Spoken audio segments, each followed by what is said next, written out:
Good morning student. Care and management चल रहा है बेटा टॉपिक अपना। उसमें मैंने काफ़ी सारे टॉपिक आपके क्लियर कर लिए। अब फीडिंग मैनेजमेंट जो पढ़ाया था, फीडिंग मैनेजमेंट में मैंने कंप्लीट फीडिंग मैनेजमेंट बताया। इसमें हमारा एक टॉपिक रह गया था बच्चों, ration calculation for pregnant cow. The pregnant cow should be given 10 kg green fodder per day. Pregnant cow को 10 kg फूडर एवरीडे देना होता है। इन एडिशन टू दिस, और उसके साथ साथ दे मे बी गिवन, क्या क्या देते हैं हम, कैस्टेशन पीरियड के 1 to 6 मंथ में 1.5 kg पर डे और 6 to 8 मंथ में 2 kg per day. Clear? Additional grains देने होते हैं। नॉर्मली तो 10 kg, उसके साथ एडिशनल ग्रेन उन्हें ये प्रोवाइड करने पड़ते हैं। फिर ration for new born calf. The new born calf should be given feed as per the following table. Age 1 to 4 days, 1 to 4 days की जो एज होती है काफ की, तो उन्हें क्या देना होता है, colostrum, milk and grain mixture बोल रहा है ये। तो colostrum 1/10 of body weight, only colostrum ही देना होगा। यदि उनके बॉडी का वेट 1/10 होता है बॉडी वेट के वो, तो उन्हें केवल कोलेस्ट्रॉम देना होता है। 5 to 14 डेज के जब होते हैं 1/10 of body weight, only milk देना होता है। उनका जो वेट होता है उस वेट का 1/10 पार्ट हमें, यहाँ तो केवल कोलेस्ट्रॉम और यहाँ मिल्क हो गया। 15 to 28 डेज के जब होते हैं काफ, तो 4 लीटर मिल्क और 100 ग्राम ग्रेन मिक्सचर्स उन्हें देना स्टार्ट कर देते हैं। 29 to 42 डेज के जब होते हैं तो 3 लीटर मिल्क लेते हैं वो, 250 ग्राम मिक्स ग्रेन देते हैं। 43 to 60 डेज के होते हैं तो 2.5 लीटर मिल्क वो ले रहे हैं और 500 ग्राम, यानी यहाँ पे क्वांटिटी दोनों तरफ इंक्रीज हो रही है। अब मिल्क की क्वांटिटी हम डिक्रीज करते जाएंगे और ग्रेन्स की क्वांटिटी बढ़ाते जाएंगे, बस इतना है। तो 29 to 40 डेज में जो 3 लीटर मिल्क था वो 43 to 60 डेज में 2.5 लीटर ही रह गया बच्चों, और यहाँ पे ग्रेन्स बढ़ के कितने हो गए, 500 ग्राम हो गए। देन उसके बाद आते हैं 61 to 90 डेज में 2 लीटर मिल्क और 750 ग्राम ग्रेन मिक्सचर चाहिए होता है। और लास्ट हो गया 91 to 120 डेज, 1 लीटर मिल्क जो है देते हैं और 1 kg मिक्स ग्रेन हो जाते हैं। तो ये कंप्लीट फूड होता है जो कि न्यू बॉर्न काफ को अलग अलग एज ग्रुप में दिया जाता है। नेक्स्ट आते हैं ration of milking cow. Milking cow जो होती है उनको क्या देना होता है, the cow producing 5 kg milk per day should be given full green fodder and 2 kg green mixture. उनको फुल ग्रीन फूडर देना होता है और उसके अलावा ग्रेन मिक्सचर 2 kg देना होता है। Cow 1 kg additional grain mixture for every 3 litre of milk. Buffalo 1 kg additional grain mixture for every 2.5 litre of milk. Clear? फिर आते हैं ration of bullocks. They should be given sufficient quantity of green fodder. उन्हें mainly हमें green fodders देने होते हैं। They may be given additional grain mixture as per work load. Light work जो होता है उनका तो 1 to 1.5 kg पर डे देंगे ग्रेन मिक्सचर। मीडियम वर्क होता है तो 2 to 2.5 kg per day grain mixture देंगे, और हैवी वर्क होने पर 3 to 4 kg पर डे दिया जाता है इनको ग्रेन मिक्सचर। तो ये हो गया आपका किस किस का हमने पढ़ा। फर्स्ट ऑफ ऑल काउ का, न्यूबॉर्न काफ का, मिल्किंग काउ का, बुलक्स का। अब हम पढ़ते हैं गॉट एंड सीप का। Milking got should be given 300 gram grain mixture every 1 litre of milk and 5 to 10 kg। ठीक है, 5 to 10 kg की रहती है गॉट, और 1 लीटर ऑफ मिल्क के लिए उनको 300 ग्राम ग्रेन मिक्सचर देना होता है। Green fodder daily 5 to 10 kg green fodder daily देना होता है उन्हें। The books used in breeding should be given 2 to 3 kg grain mixture, 10 kg green fodder every day. ठीक है, जो शीप होती हैं, गॉट होती हैं, उन्हें 3 ग्राम तो ग्रेन मिक्सचर देना है, 1 लीटर मिल्क और 5 to 10 kg ग्रीन फूडर देना होता है। इनके बुलक्स जो होते हैं यूज्ड इन ब्रीडिंग, उनको कितना देना होता है, 2 to 3 kg grain mixture and 10 kg green fodder every day देना होता है बच्चों। तो ये हो गया आपका कंप्लीट किसका, गॉट का और शिप का। फिर मीट ऑफ एनिमल्स, कौन कौन से एनिमल्स के मीट की बता रहे हैं हम, जैसे काउ का होता है तो बीफ, बफेलो को बफेलो ही बोल रहे हैं, न्यूबॉर्न काफ का व्हील बोलते हैं इसे, गॉट का चेवॉन, सीप का मटन, पिग का पॉर्क एंड पोल्ट्री का चिकन। ये इनके नेम होते हैं एनिमल मीट्स के। फिर आते हैं हम पोल्ट्री मैनेजमेंट। अभी तक हमने क्या करा था, कैटल का जो मैनेजमेंट है वो देखा था। उसमें उनका हमने फर्स्ट ऑफ ऑल एज कैसे डिसाइड कर रहे हैं हम उनकी, उसके बाद वेट कैसे डिटरमाइन कर रहे हैं, फिर अदर जो टेक्निक्स उनकी यूज में आती है वो सारा, फिर मैंने उनका हाउसिंग मैनेजमेंट बताया तुम्हें और फीडिंग मैनेजमेंट बताया। ऐसे ही अब हम स्टार्ट करते हैं पोल्ट्री मैनेजमेंट एंड हाउसिंग। क्या होता है poultry farming? Poultry farming is the process of raising domesticated birds such as chicken, duck, turkey and geese for the purpose of getting meat or egg for food। Poultry farming में हमें क्या करनी होती है, किसकी रेजिंग करनी होती है? चिकन, डक, टर्की और गीज की करनी होती है for the meat and the egg. Poultry management usually refer to the husbandry practice and production technique that help to minimize the efficiency of production. एक ऐसा मैनेजमेंट होता है जिसमें हमें प्रोडक्शन टेक्निक ऐसी यूज करनी पड़ती होती है जो मैंने मिनिमाइज बोला, मैक्सिमाइज करता है एफिशिएंसी को प्रोडक्शन की, क्योंकि यहाँ पे एफिशिएंसी इंक्रीज होगी तो वही उस अकॉर्डिंग मीट मिल पाएगा और एग मिल पाएंगे। फिर आता है ब्रूडर मैनेजमेंट। इनमें ब्रूडर मैनेजमेंट क्या होता है? ब्रूडर house should B draft free. ब्रूडर house जो होते हैं इनके हाउसिंग मैनेजमेंट की ही बात कर रहे हैं हम, इसके draft free, rain free, protection against predators. इनके जो ब्रूडर्स होते हैं वो ड्राफ्ट फ्री होते हैं, रेन नहीं आती है वहाँ पे, किसी तरह के प्रेडेटर्स नहीं आते हैं। Brooder pens should have windows with wire mesh for adequate ventilation. इनमें क्या होते हैं, इनके ब्रूडर्स में विंडोज होती हैं जिनमें वायर्स लगे रहते हैं ताकि प्रॉपर वेंटिलेशन होता रहे। ठीक है। Too much moisture cause ammonia fume which irritate the respiratory tract and I. Good ventilation provide a comfortable environment without draft. क्या कह रहा है ये बच्चों कि यदि हम वेंटिलेशन प्रॉपर नहीं रखेंगे तो जो इनका फेसेस होते हैं, एक्सक्रीटा होते हैं, उनसे अमोनिया की स्मेल आनी स्टार्ट हो जाती है। उसको क्लैरिफाई करने के लिए इनके जो विंडो होती हैं वो वायर से हम लोग क्लोज करते हैं। किसी भी विंडो का जो डोर होगा उससे नहीं करेंगे हम, तो इसीलिए प्रॉपर वेंटिलेशन वहाँ रहता है तो वो स्मेल भी नहीं रहती है। तो इस जो पोल्ट्री में इनको रखने के लिए जो होता है वो क्या होते हैं, ब्रूडर्स होते हैं। Sanitation and hygiene, all movable equipment like feeders, waterers, hovers should be removed from the house. House से इनको रिमूव कर दिया जाता है, क्लीन्ड एंड डिसइंफेक्टेड, और उनको क्लीन रखा जाता है और डिसइंफेक्टेड किया जाता है। All litters are to be scraped and removed. इनका जो लिटर्स होते हैं उनको भी स्क्रैप्ड करके रिमूव करते हैं। The interior as well as exterior of the house should be cleaned. The house should be disinfected with any commercial disinfectant solution at the recommendation concentration. Insecticides should be sprayed to avoid insect threat. फिर हैं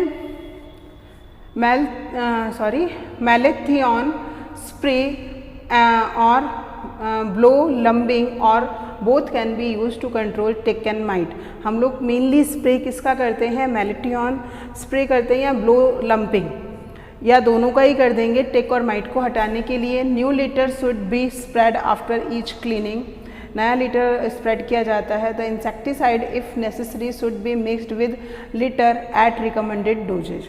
तो ये clear हो गया। मैंने ये बोला कि ब्रूडर्स यूज किए जाते हैं, उन ब्रूडर्स में किसी भी तरह के फीडर्स या वाटरर्स या हावर्स को नहीं रखा जाता है। उन्हें खाना खिलाने के बाद बाहर निकाल दिया जाता है सबको, और उनको प्रॉपर डिसइंफेक्ट किया जाता है।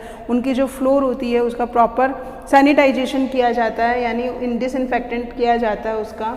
ठीक है। जो पुराना लीटर होता है उसको निकाल देते हैं, नया लीटर वहाँ पे डाल रहे हैं। किसका मेनली स्प्रे किया जाता है, मैलेथियन स्प्रे और ब्लो लंपिंग।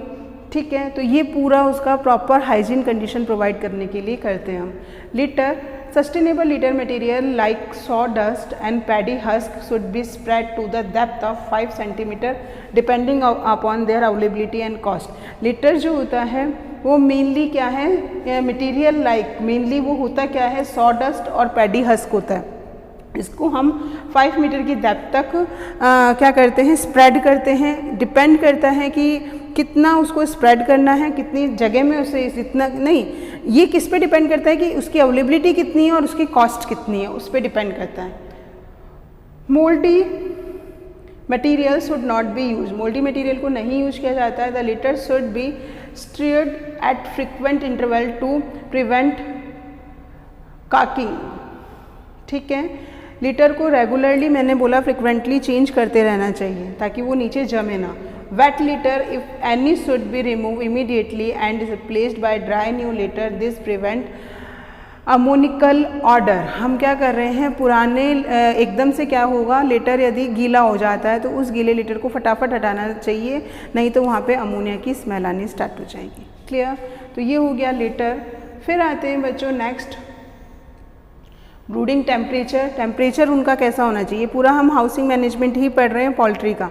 ब्रूडिंग टेम्परेचर कितना होना चाहिए, heating is very much essential to provide high temperature in the brooders house. During the first week the temperature should be 95 degree Fahrenheit. First week में temperature 95 degree Fahrenheit होना चाहिए, which may be reduce by 5 degree Fahrenheit per week during each successive week till 70 degree Fahrenheit. यानी starting जो हमने की है वो 95 degree Fahrenheit, हर week उसको 5 डिग्री रिड्यूस करते हैं और मिनिमम कितना रिड्यूस कर सकते हैं, 70 degree Fahrenheit. The brooders should be switched on for at least 24 hour before the chicks arrive. ये क्या कह रहे हैं कि ब्रूडर्स को स्विच ऑन रखना होता है 24 आवर्स। ठीक है, as a rule of thumb the temperature inside the brooder house should be approximately 20 degree Fahrenheit below the brooder temperature. When the temperature is less than required, the chick try to get closer to the source of heat and handle down under the brooders. When the temperature is too high, the chicks will get away from the source of heat. यानी जब temperature कम होता है तो heat के source के पास रखेंगे और जब टेम्परेचर हाई होता है तो हीट के सोर्स से दूर रखेंगे। एक तो सिंपल फिनोमेन है। The chicks will get away from the source of heat and may even pant or gasp. When temperature is right, the chick will be found evenly scattered. और जब उनका टेम्परेचर इवन होता है तो उस समय वो वहाँ पे स्कैटर्ड रहते हैं ब्रूडर्स में। ठीक है, in hot weather brooders are not necessary after the chick are about 3 week old. Several device can be use for providing artificial heating. जब क्या बोल रहा है ये, इन हॉट वेदर, जब हॉट वेदर होता है brooders are not necessary after chick are about 3 week old. Brooders की रिक्वायरमेंट नहीं होती है यदि वो 3 वीक्स ओल्ड होते हैं चिक्स। सेवरल डिवाइस, बहुत सारी ऐसी डिवाइस होती हैं जिनमें हम उन्हें आर्टिफिशियल हीटिंग प्रोवाइड कर सकते हैं कि 3 वीक्स के यदि चिक होते हैं तो उनमें हॉट वेदर में उन्हें ब्रूडर्स की रिक्वायरमेंट नहीं होती है। Clear? However, type electrical brooders are the most common and practical these days. तो किस तरह के हम इलेक्ट्रिकल ब्रूडर्स ले रहे हैं, हॉवर टाइप के। The temperature in these brooders is thermostatically controlled. इसका टेम्परेचर हम अपने अकॉर्डिंग चेंज कर सकते हैं। Infrared lamps are also very good for the brooders. पहला मैंने तुम्हें हॉवर टाइप बताया, दूसरा इंफ्रारेड हो गया। Next, the height and the number of the infrared lumps can be adjusted as per temperature requirement in the brooder house. इनका हम height और numbers को उस according adjust कर सकते हैं। फिर आते हैं brooder space।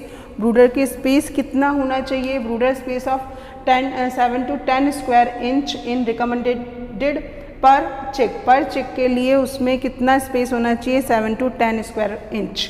thus a 1.80 meter Hoover can hold 500 चिक। 1.80 मीटर हॉवर जो होते हैं वो 500 चिक्स को रख सकते हैं। When small pens are used for brooding, dimension of the house must be taken into consideration and over crowding result in starve out culls and increase in disease problems. यदि हम क्या करेंगे कि हमारे पेन का साइज इतना नहीं है और उनमें हमने और बहुत ज़्यादा क्वांटिटी में चिकन्स भर दिए हैं तो उससे उनमें क्या क्या प्रॉब्लम हो जाती है, डिजीज प्रॉब्लम होंगी, स्टार आउट की प्रॉब्लम हो जाएंगी, कुल्स की प्रॉब्लम हो जाएगी। क्लियर? तो ब्रूडर्स स्पीसीज होने चाहिए बच्चों, और स्पीसीज के अकॉर्डिंग इसने बता दिया कि पर चिक कितना चाहिए, 7 to 10 स्क्वायर इंच का स्पेस हर चिक को चाहिए। ब्रूडर guards to prevent the straying of baby chicks for the source of heat. However, guards are placed 1.05 to 1.50 meter from the edge of hovers. Hovers guard is not necessary after 1 week. 1 week before hover guard वहाँ पे placed किए जाते हैं। फिर आता है floor space. Floor space कितनी होनी चाहिए? Floor space of 0.05 meter square should be provided per chick. पर चिक के लिए 0.05 मीटर स्क्वायर की क्या चाहिए होती है? फ्लोर स्पेस चाहिए होती है। To start with which should be increase, और ये इंक्रीज हो सकती है 0.05 meter square after every 4 week until the pullets are about 20 week of age.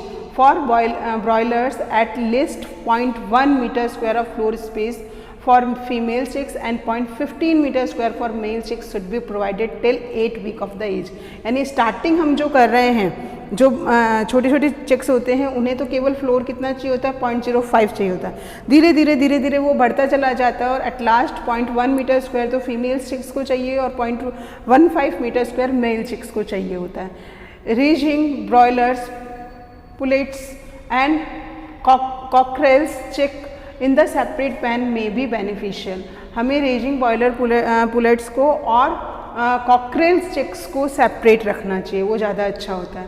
फिर आता है ब्रॉयलर प्रोडक्शन। ब्रॉयलर प्रोडक्शन क्या होता है? Chickens reared for meat purpose are called broiler. वो चिकन्स जो कि मीट के लिए क्या किए जाते हैं, प्रोड्यूस किए जाते हैं, वो कहलाते हैं ब्रॉयलर्स। ब्रॉयलर्स चिकन कहते हैं। The life of chicken distinct for meat production consist of 2 distinct phase. They are born in hatchery or moved to a growing farm at the age of 1 day old। ये जो होते हैं hatchery farm में तो born होते हैं, फिर उनको कहाँ पे ग्रोइंग फार्म में ट्रांसफ़र कर दिया जाता है जब 1 दिन के वो हो जाते हैं। They remain here until they are heavy enough to be slaughtered. इन्हें वहाँ तब तक रखा जाता है जब तक हम उनको वो इतने बड़े नहीं हो जाते कि हम उनका स्लॉटर्ड फॉर्म में रख रहे हैं। यानी उनको इतना बड़ा साइज लेना है कि उन्हें एज ए मीट हम यूज कर पाएँ। The parent bird, breeder bird जिनको हम कह रहे हैं, use to produce meat chicken have their egg taken away and placed in an incubator.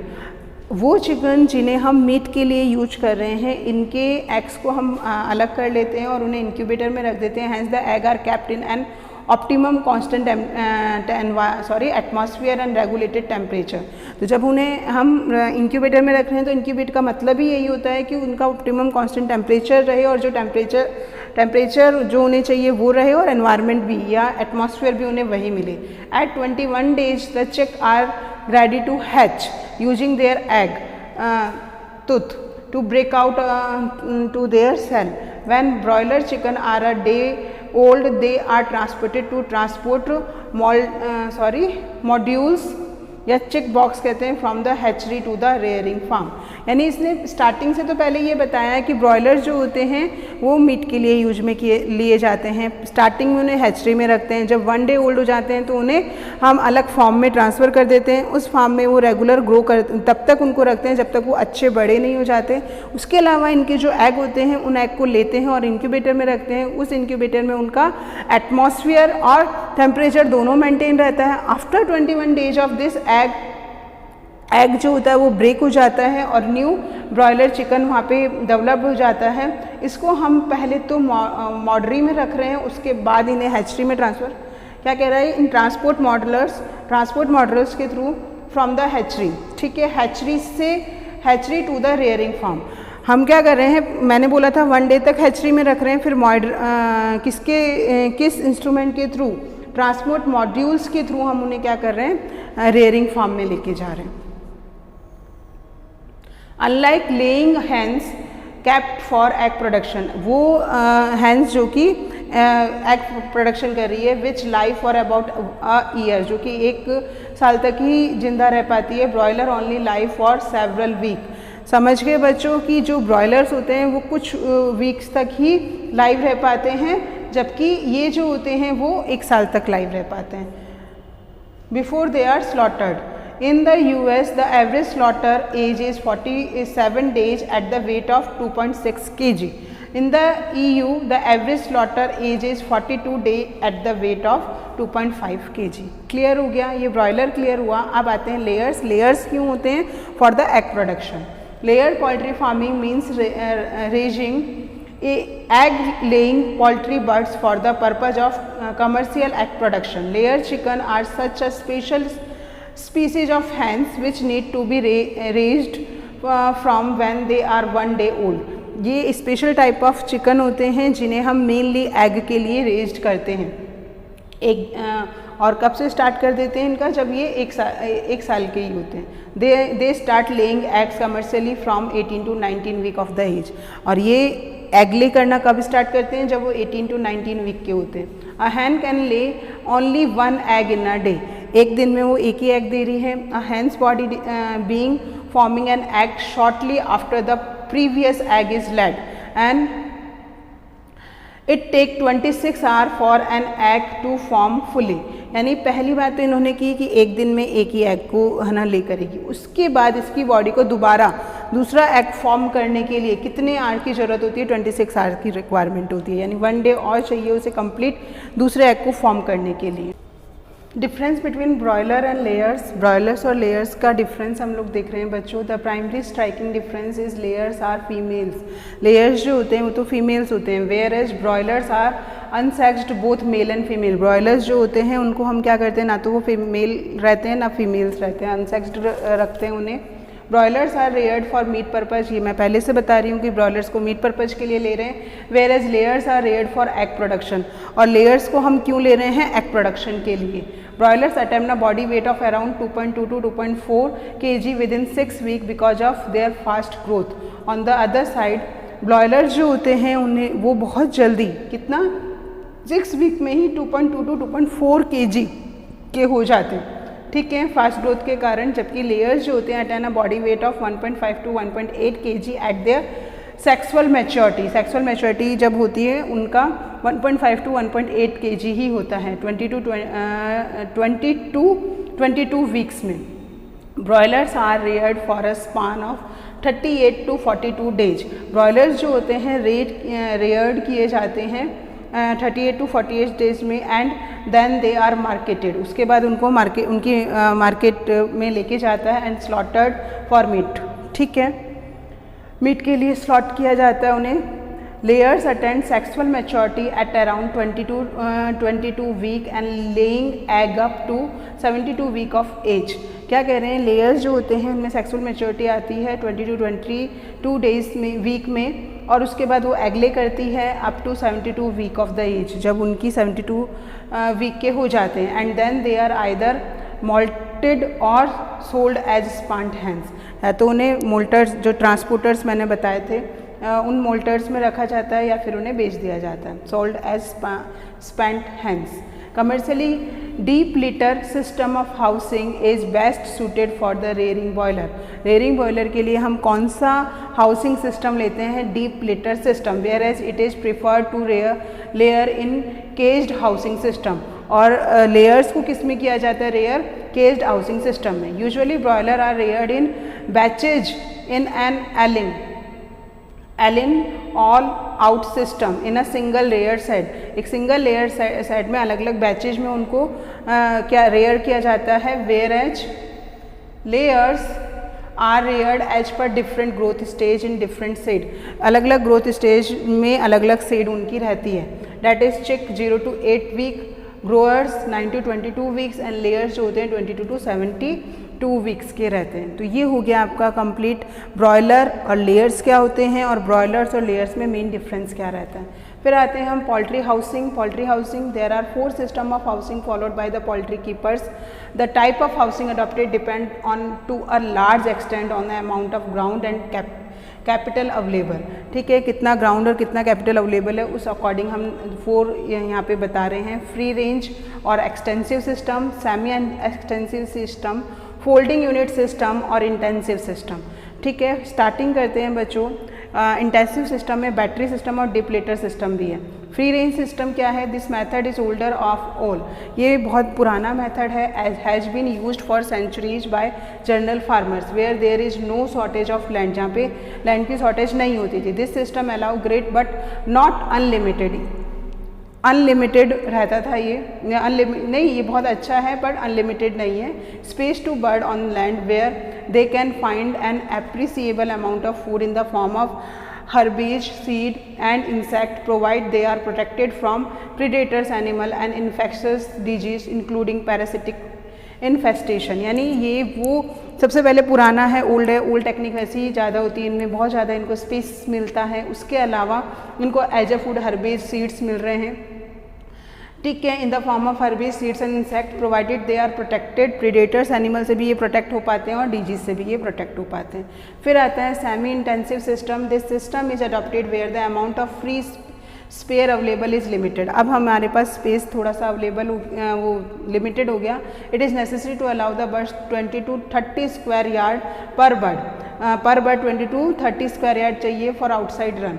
Where as possible this space should be divided giving a run on either side of the house of 10 to 15 square yard per bird, thus enabling the bird to move on to fresh ground. ठीक है, कि हमें इस according इसका जो yard होता है 10 to 15 square yard per bird बता रहा है। अगर उतना स्पेस अवेलेबल नहीं होता तो हमें अनदर यार्ड की रिक्वायरमेंट, अनदर फ्रेश ग्राउंड लेना पड़ता है। ठीक है, फिर आता है फोल्डिंग यूनिट सिस्टम।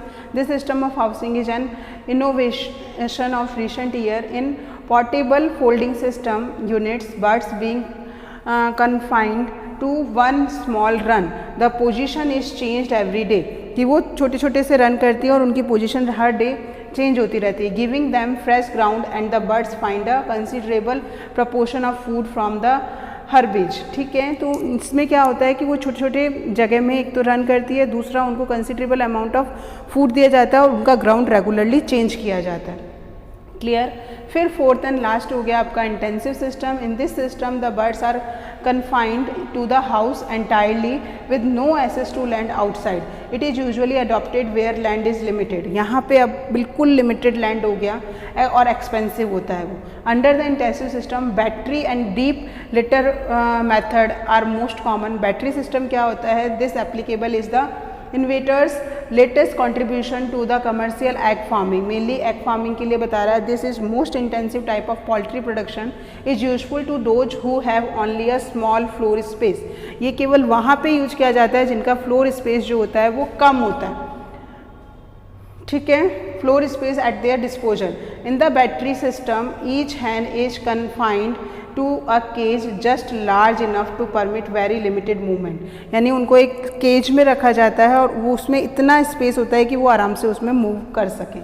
ठीक है, वेरी लिमिटेड मूवमेंट होता है। And allow her to stand and sit comfortable, कि वहाँ पे वो खड़ी रह सके और आराम से बैठ सके, यानी पर्टिकुलर केज रखा जाता है इसमें उनका।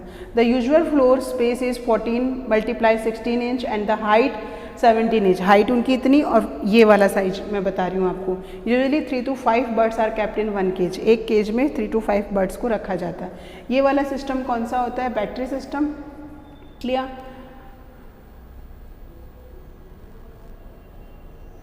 नेक्स्ट आते हैं deep litter system. Deep litter system क्या होता है? In this system the poultry birds are kept in large pen.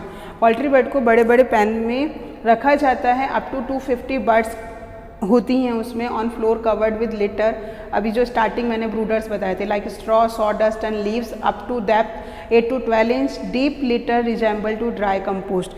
Deep litter जो होता है वो ड्राई कंपोस्ट की तरह रिजेंबल करता है। In other words we can define deep litter as the accumulation of the material used for litter with poultry manure until it reaches a depth of 8 to 12 inches.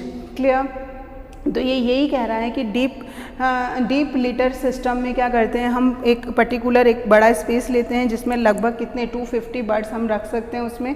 इसमें नीचे litre लगाया जाता है। Litre मैंने बताया था स्ट्रॉ, सॉडस्ट और leaf से बना हुआ होता है। डीप लिटर किसकी तरह रिजेंबल करता है कि ड्राई कंपोस्ट हो वहाँ पे।